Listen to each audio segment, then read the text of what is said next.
Remis kedai makan tidak menjaga kebersihan beri kesan kepada pelanggan yang datang ke kedai makan.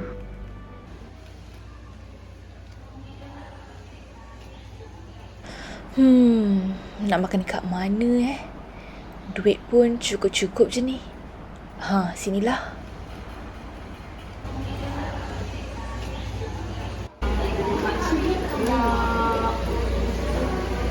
Makan tak siap lagi Belum, Dek. Ada apa? Mangga. Bolehlah satu. Berapa? 10. Nak tak?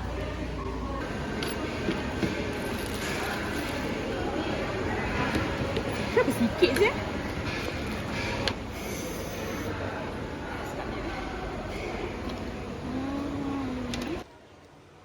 Makan dan makan. Selepas beberapa jam, Farisah mengalami simptom muntah-muntah dan pening.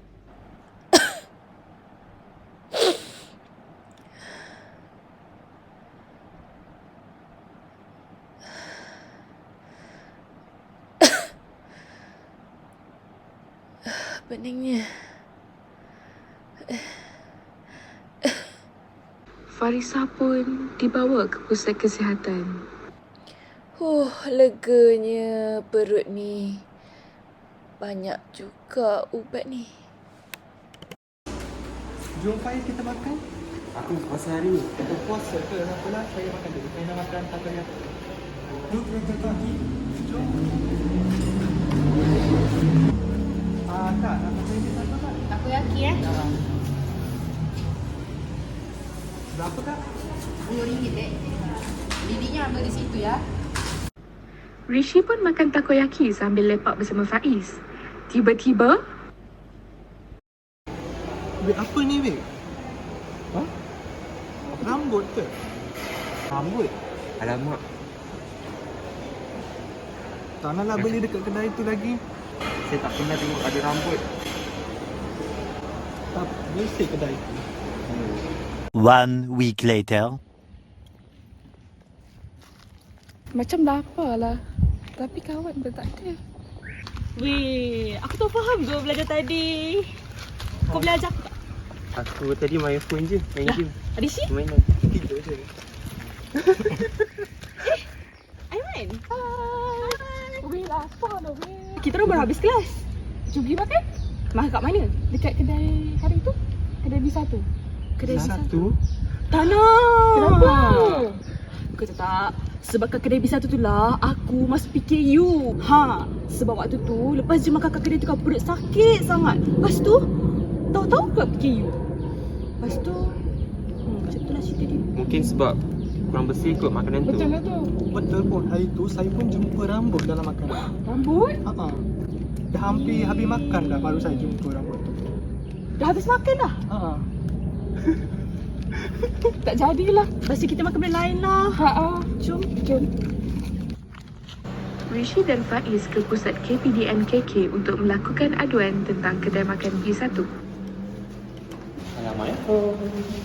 Salam. Kenapa ya? Kami nak buat aduan mengenai kedai makan kami pergi hari tu. Boleh. Dekat mana tu kedai tu? Nama kedai tu kedai B1. Okey. Kalau macam tu ada isikan lengkapkan borang ni dulu ya. Apa jadi kat kedai tu? Kami mencari rambut dan salah satu kawan kami dia juga makan di situ dan dia mengalami sakit perut. Macam tu. Tak apa, adik lengkapkan je borang ni. Nanti kami akan mengambil tindakan yang lebih lanjut.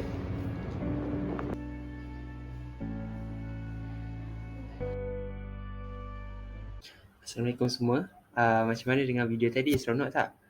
Okey, nanti saya berikan penilaian anda ya. Sekarang kita akan meneruskan pembentangan isu penjagaan kebersihan kedai makan yang akan dipersembahkan oleh Kumpulan 3. Berikut adalah antara ahli-ahli Kumpulan 3 yang akan terlibat dalam pembincangan isu penjagaan kebersihan kedai makan.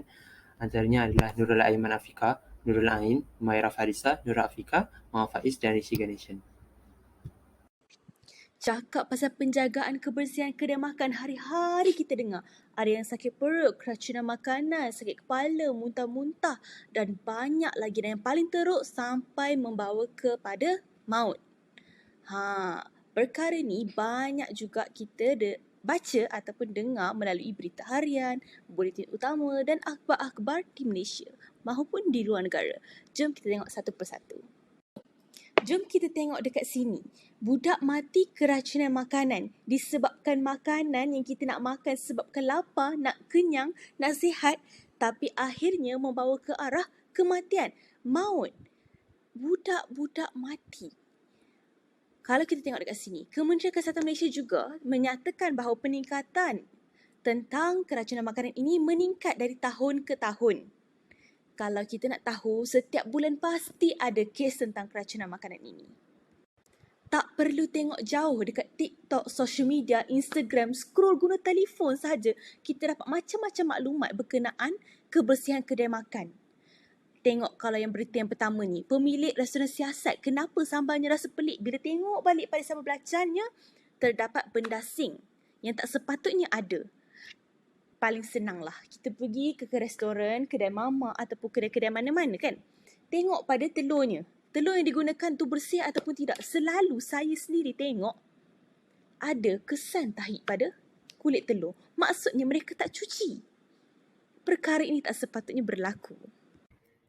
Nilai etika yang boleh didapati dalam tugasan ini adalah tanggungjawab memelihara kebersihan kedai makan seperti menyapu sampah dan mengemuk lantai. Selain itu, menggunakan sarung tangan semasa mengendalikan makanan agar tidak tercemari dengan mikroorganisma yang berbahaya. Nilai etika seterusnya yang boleh diterapkan adalah mematuhi peraturan yang telah ditetapkan oleh Kementerian Kesihatan Malaysia seperti larangan merokok. Hal ini kerana nilai etika ini mampu mengelakkan pelanggan menjadi perokok sekunder. Seterusnya, amalan kebersihan kendiri wajib dilakukan seperti membasuh tangan dan memotong kuku sebelum membuat atau menghidangkan makanan. Hal sedemikian semestinya untuk menjaga dan menjamin kebersihan kualiti makanan yang akan dijual. Seterusnya, mari kita lihat apakah punca-punca tercetusnya isu penjagaan kebersihan kedai makan. Pertama sekali adalah sampah sarak tidak dibersihkan menyebabkan kehadiran lalat, lipas dan tikus dalam kurungan lalita. Mengapa sampah sarak? Hal ini kerana sampah sarak mempunyai bau yang kuat dan mampu menarik perhatian mereka supaya mereka dapat hidup dan membiak di kawasan itu. Walaupun pemilik kedai makan telah memasang perangkap lalat, lipas dan tikus di sekitar kedai makan itu, namun perangkap tersebut tidak ditukar kepada yang baru, justru masih terdapat banyak binatang tersebut berkeliaran di sekitar kedai makan itu. Oleh itu, kerajinan pemilik kedai makan serta para pekerjanya yang akan menjamin tahap kebersihan di kawasan itu dengan membuang sampah sarak di kawasan yang sepatutnya. Kesan kedua, kesan perbuatan merokok membuatkan kedai makan berhabuk justru tidak disukai pengunjung. Puntung rokok yang berkelimpangan di sekitar kedai makan juga boleh menjadi punca minoriti terhadap isu ini. Walaupun kebanyakan kedai makan telah cakna terhadap larangan merokok di samping meletakkan papan tanda bertulis dilarang merokok di dalam kedai itu, namun para perokok tetap berang dan mengunjungi kedai makan dengan mendakwa bahawa diri mereka mempunyai hak yang sama rata seperti golongan yang tidak merokok untuk meluangkan masa di kedai tersebut. Justru, kepulan asap yang dilepaskan oleh perokok mampu mencemarkan makanan yang hendak dijamah oleh golongan bukan perokok ataupun disebut juga sebagai perokok pasif, seterusnya berpotensi menyebabkan sesak nafas. Yang ketiga adalah pematuhan piawaian dan kawalan kualiti makanan oleh para pekerja. Kawalan kebersihan di sekitar kedai makan, contohnya pembersihan pinggan dan alat masak juga harus dipatuhi. Sekiranya barangan tersebut tidak dibersihkan, minyak yang akan terkumpul akan mencemarkan kawasan dapur dan seterusnya ke dalam makanan yang hendak disediakan dan akan dijamah oleh para pengunjung. Seterusnya akan menyebabkan taun ataupun sakit perut. Seterusnya, saya akan membentangkan tentang kesan-kesan yang tercetus daripada isu kebersihan penjagaan kedai makan. Kesan yang sering dikaitkan dengan isu penjagaan kebersihan kedai makan adalah keracunan makanan. Apa itu keracunan makanan? Keracunan makanan merupakan penyakit yang disebabkan oleh pengambilan makanan atau minuman yang telah tercemar. Kejadian seperti muntah-muntah, cirit-birit dan sakit perut merupakan simptom kepada keracunan makanan. Isu keracunan makanan ini mendapat perhatian banyak pihak kerana dapat membawa maut jika tidak mendapat rawatan awal. Persekitaran kedai makan yang kotor antara punca utama keracunan makanan ini sering berlaku. Hal ini demikian kerana kawasan persekitaran yang dipenuhi sampah sarap akan menjadi sarang pembiakan serangga perosak seperti lipas, tikus yang akan menyebabkan makanan dan minuman tercemar. Selain itu, isu penjagaan kebersihan kedai makan memberi impak yang besar kepada imej negara. Hal ini demikian kerana Malaysia merupakan antara negara yang mencari tarikan pelancong asing. Kehadiran pelancong asing di Malaysia merupakan salah satu sumber pendapatan negara. Oleh itu, kebersihan kedai makan amatlah penting supaya pelancong asing dapat menikmati percutian mereka dan memberi impak yang baik terhadap negara Malaysia. Dengan itu, ia dapat meningkatkan ekonomi negara. Antara langkah yang boleh diambil ialah pemilik kedai makanan harus mematuhi undang-undang dan peraturan untuk menjaga kebersihan kedai makanan. Contohnya, kes puntung rokok yang dibuang di sekitar kedai makanan dan menghisap rokok di premis makanan boleh menjejaskan kebersihan dan kualiti kedai makan tersebut. Perkara ini boleh diatasi sekiranya pemilik kedai makanan mematuhi Peraturan 11-1 Peraturan Kawalan Hasil Tembakau 2004. Pemilik premis mestilah bekerjasama dengan Jabatan Kesihatan Negeri JKN dalam menguatkuasakan larangan merokok di kedai makan. Mereka perlu memaparkan tanda larangan tersebut di premis agar para pelanggan cakna terhadap peraturan tersebut. Seterusnya ialah pengendali makanan juga haruslah mempunyai sikap disiplin dalam mengamalkan kebersihan kedai dan diri. Oleh itu, KKM telah mewajibkan semua pengendali makanan menjalani latihan pengendali makanan LPM melalui Peraturan-Peraturan Kebersihan Makanan 2009. Latihan ini bertujuan memberi pendedahan dan kesedaraan tentang kepentingan kebersihan diri dan juga penyediaan makanan yang bersih dan selamat kepada semua pengendali makanan di sektor perkhidmatan dan industri makanan.